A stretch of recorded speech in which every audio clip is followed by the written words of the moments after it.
Kamusta? Ano na? On the way kami pa Makati ni Ate Lay kasi naisipan namin i-celebrate ang aming birthday kasi magka-birthday kami. As in, sabay talaga, same date. So pumunta kami sa filling station. At hindi nga ako nagkamali na dalhin sila dito kasi nagustuhan nila. Nakikita nyo naman sa aking background at sa buong restaurant na to, ang lakas maka-retro type. At dahil nabutan kami ng ulan, na-decide na kami na umorder na agad. So, in-order namin ay dalawang pasta, lumpiang sariwa, kare-kare, at meron pang iba.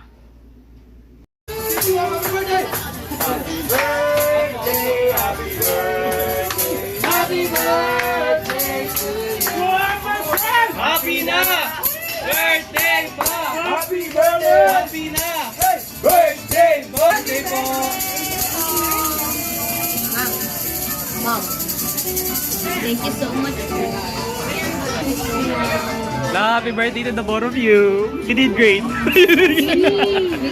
Makai did great naman. Thank you so much, Rosen. And thank you so much din, Sheena. Thanks pala din, ate, for celebrating my birthday and your birthday. Happy birthday as well. At syempre, dahil birthday ko, wala akong tigil kakarampat, kakaikot, panipapansin sa mga spot na magaganda. Birthday ko eh. So, yun na nga, sobrang ganda lang talaga, tuwa lang kami. And kahit sana lang talaga mapaupo, mapatayo, post dito, post doon, hala, sige, pa-picture lang, Teo, it's our birthday. Thank you po pala, Lord, sa lahat ng blessing na binigyan niyo sa akin and another life. And thank you sa lahat ng bumati. We'll see you again next time. Bye!